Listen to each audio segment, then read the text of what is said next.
Hi, boys and girls. Nana Sharon here with Bella and Posey, and Papa is behind the camera. Today I want to read you a story, so let's sit down, fold our hands, and get ready to listen. Just One More Swim by Carolyn Pitcher and Jenny Jones. Big Bear's tiny cubs were safe inside her snowdrift den. The cubs woke up.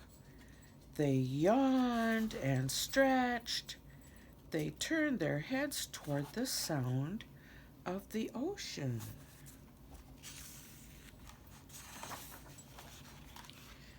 Ooh, Big Bear had twins, 1, 2 cubs.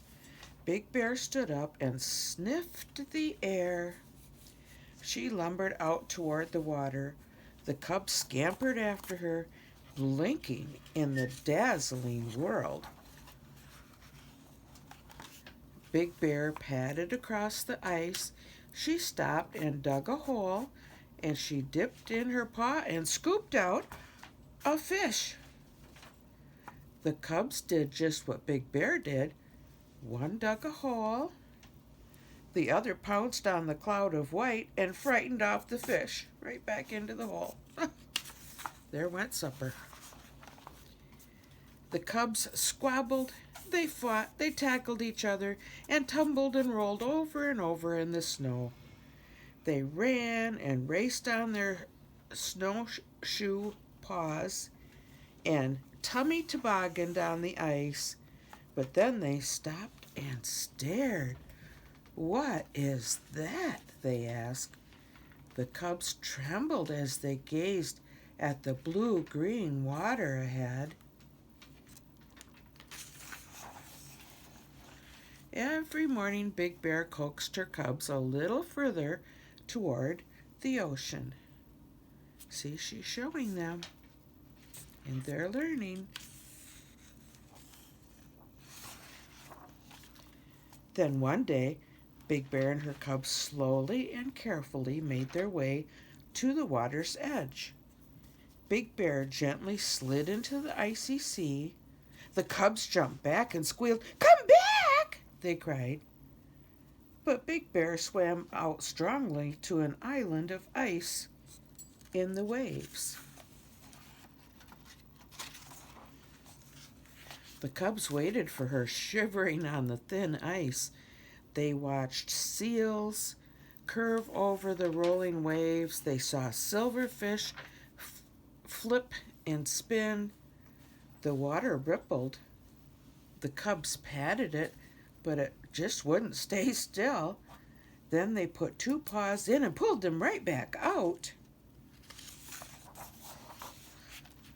Big Bear called to her cubs over to the island.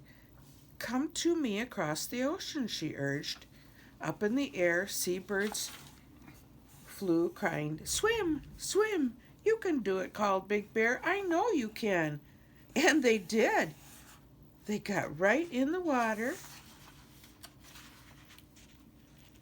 Before they knew it, cubs were swimming too. Under the water they went, twisting and turning in the aquamarine sea.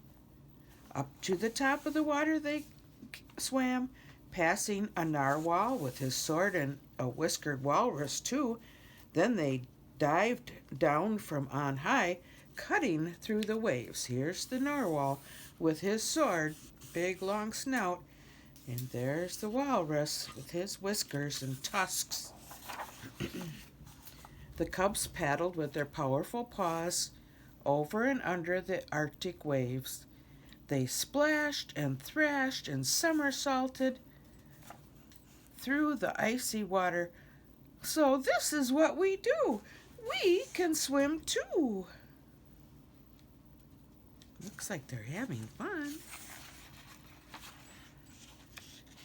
They paddled and swam until Big Bear insisted, "Come out now." The cubs pulled their weary bodies onto the ice, shaking rainbow drops all over the Big Bear. Then Big Bear led her cubs to where the juicy blueberries grow. The cubs ate and ate until their muzzles and paws turned blue.